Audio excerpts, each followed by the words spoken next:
Today finds me pursuing one of my very favourite pastimes, guiding and showing people around our beautiful abbey here in the village.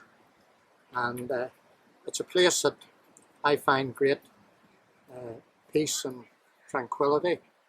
No matter what's happening in my own life, every time I come here, I just feel the presence of the people who worshipped here before, and I feel that the Spirit is still within these walls.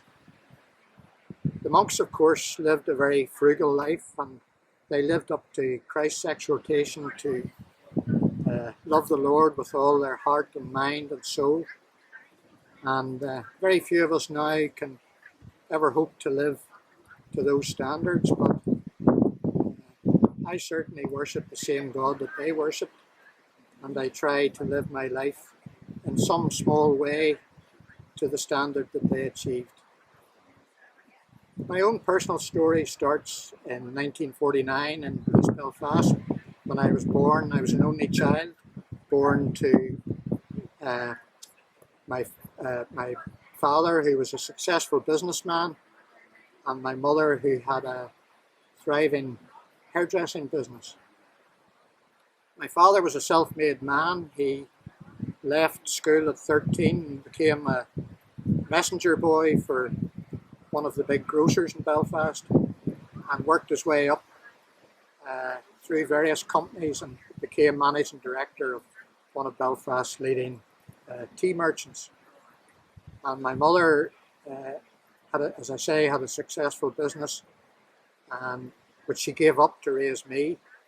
But I was imbued with a real work ethic, and it has stood me well over the years. The fact that I was an only child is a bit surprising, because my father was one of 14 children and my mother was one of 9. But I suppose when they got married, they decided they wanted a bit of a quieter life. So it was just me. But as you can imagine, I had loads of aunts and uncles and cousins.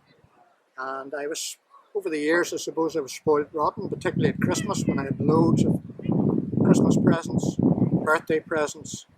So I had a blissfully happy childhood. And one of my favourite passages in the Bible, I like all the parables, and I love hearing all the parables, but the one in particular that I like hearing is the parable of the seed sower. And I suppose I could say that the seeds of faith were sown very early in my life, because my father was a Presbyterian elder in our local church, which was Kirkpatrick Memorial at Ballyhackamore. And church was an important part of my early life, and our regular weekend routine was we were very close, and he and I always went Irish League football on a Saturday and then church twice on a Sunday. And I really enjoyed going with him to church, and I actually helped, when I got a little bit older, I actually helped count the offerings, and just the men in the church treated me as probably older than my years, and those were very happy times. I also went to Sunday school twice on a Sunday, once during the service in our own church in the morning, and then in the afternoon to a more formal Sunday school at Belmont Presbyterian, which operated in those days. So as I say, church was very much part of my life, and I have happy memories. But my teenage years coincided with the arrival of the Beatles, the swinging 60s as they were known, and I grabbed everything that was happening with both hands and became a child of the 60s, a teenager of the 60s, and really drifted away from church, and church seemed to have less and less relevance in my life, which is, looking back, was very unfortunate. However, work intervened, and I had a successful career and enjoyed life, pursuing all the fleeting pleasures that life brought in those days. And then life changed when I met the love of my life, Anne. And Anne and I were married in 1981 and immediately moved to Grey Abbey. We joined Trinity in Grey Abbey shortly after moving there, and I must say Anne was a much more regular attender at church than I ever was. I tended to go when I was, shall we say, put under a little bit of pressure to go, or when it was a special service, and I didn't really, I suppose I could say I didn't really, on occasions, want to be there. But it was later on I was approached, because of my accountancy background, I was approached by some of the elders to assist in trying to secure a bank loan for our extensions, which we did. And through that, I did manage to negotiate with various banks and secured a loan for the church. And I became heavily involved in various meetings with the elders and the committee and the building committee and so on. And I suddenly realized I was involved in the inner workings of the church, if you like. And I was dealing with people, and I suddenly realized they had a very profound faith that was missing from my life. So I started attending much more regularly and really started to listen to sermons and to everything that was happening in church and to talk to people, and I felt God working in my life. But it was not until some years later when I finally came to faith and welcomed Christ into my life. The defining moment was quite strange, because it was at a funeral of a lady that I didn't know particularly well, but she was a lifelong friend of Anne's.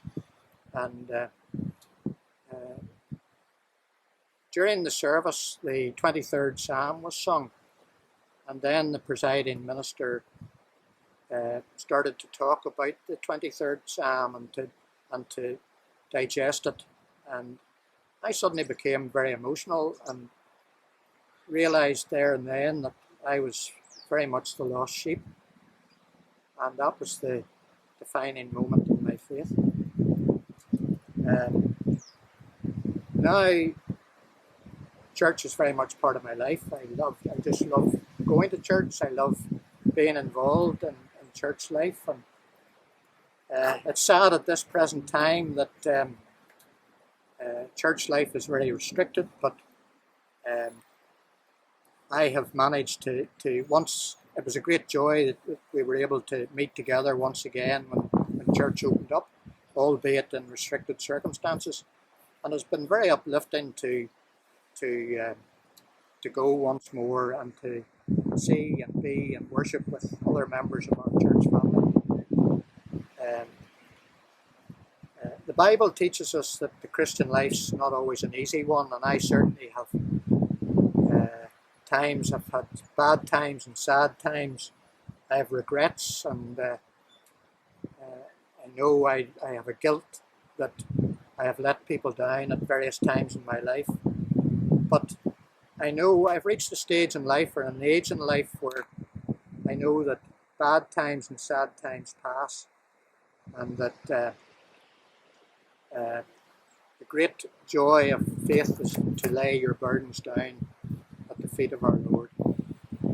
And I know a lot of you at the moment are feeling distressed and worried and frightened indeed by our current pandemic. But you know, when we worship the ageless, everlasting God, and we look back, we see generations before us. I lived through the worst of the troubles past. Generations before us lived through the First and Second World Wars. They passed. So this pandemic will pass, and we will return to a normal life. So I would encourage you all to keep the faith and just keep